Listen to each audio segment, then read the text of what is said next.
So we're grinding the stump to remove the roots of the tallow. So all of these plates will actually gonna replace it with a mango tree, avocado, Atimoya, black sapote, one of those. Unsure the exact locations, but in place of where the tallow is at, there's gonna be being replaced by at least 5 different fruit trees around that area. So part of this is that we're gonna save every single pieces of the leaves and the branches, so nothing really go off the property. So all the good stuff will be here for future treats. So the end is the beginning.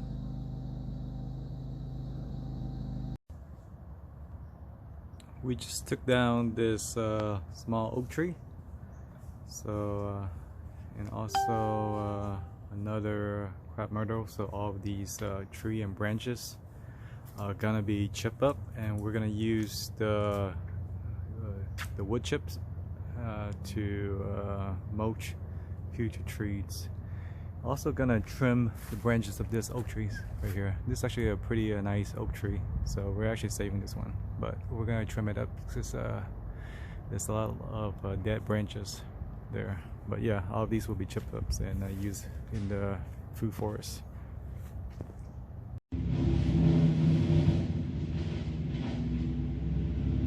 Alright, we're chipping things up. We're gonna save all these wood chips for the food forest, so nothing really go to waste here. Here in the front, so the other medium-sized oak tree is gone. We also pruned up this other oak tree to have more airspace. There was actually a lot of dead branches there.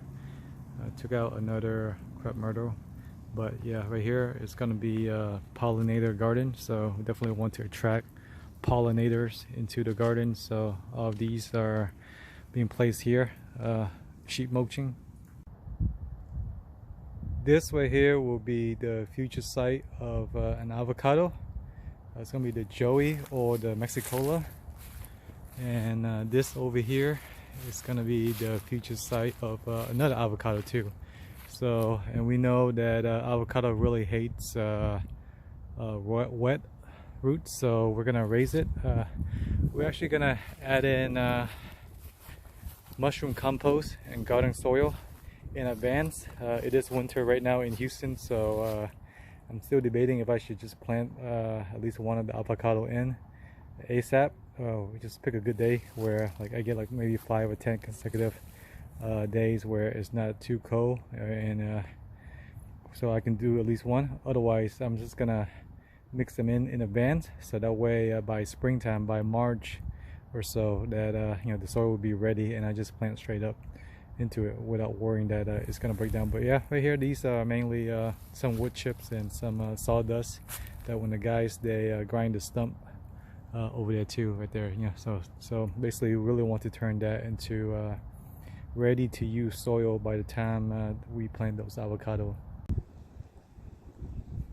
So the white is the azomite rock dust, the dark is the mushroom compost, and then the little lighter brown, that's just the garden soil. So basically go in there, mix it in. Sorry, the camera's a little back and forth. There it is, it's all done. Let's go look at this other pile right there. Yep. This will hopefully help expedite the process of the wood chip breakdown. Right here, another future avocado site. All of this is actually no difference than prepping your garden bed for spring planting your veggies. So it's really the same concept, is that you want the soil to break down during winter, and then by March things will be very fertile, so whatever you plant, it just kind of blow up. Yeah, so I jumped the gun on this one and I decided to plant the avocado first in advance. just to beat the heat, really, because they're pretty sensitive to the heat, Texas heat for sure. They tolerate the cold a little bit better. This here is actually the Mexicola, so it should be able to take the cold up to maybe the mid 20s or even the low 20s, but that's only once it is big and established. I'll be protecting it if it's near freezing for now. And then also planted right here is the Joey avocado. Same thing, you know, really want to get these things in the ground ASAP, just so you know, it could have a strong root system by the time the Texas heat gets here. And I'll probably have to plant two companion plant, one over there and then another one here, just give it some shade, and then also maybe have some kind of mobile shade to help it out once it's like 95 degree or above. It's been a few weeks since I put this avocado tree in, and you can see right here it's starting to blooms already. See it? But really don't want them to bloom because I want the energy to go towards root development. So I'm actually going to sacrifice most of these flowers so that way it'll be much stronger. So wherever there's a little bloom, I'm just gonna nip it off with a scissor right here. Yeah, there's actually a few, this one right here. Yep, yeah, there's a few more, so I'll come back in a couple of days as they come. I'm gonna nip them off. The thing is that you can't really cut them all, because if you cut them all, they'll redirect extra energy to develop somewhere else. It's kind of that. So you definitely want to leave some. All right, and then between now and then, I actually planted this autumn olive here a couple weeks ago too.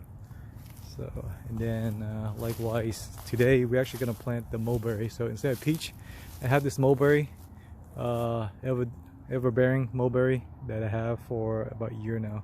So I might as well just put it in the ground actually. So this one hasn't really bloomed yet, so this one's okay. But yeah, this is the other autumn olive right here. You actually can see that it's coming out of dormancy too. See the flower right there? Yeah. So, but yeah, we're about to plant this mulberry right here to give shade to the avocado. Well guys, the mulberry tree's in. So, you know, it's a fast growing plant, so it's gonna give some shade to this avocado in the summer. And then the autumn olive is also a fast growing shrub too, that's gonna give shade, the morning shade. And I mean, this is pretty much it for you know, converting the front yard into a fruit forest at the same time. So you got 1, 2, 3, 4, 5, 6 edibles in the front right now, but more to come later. All right then, bye.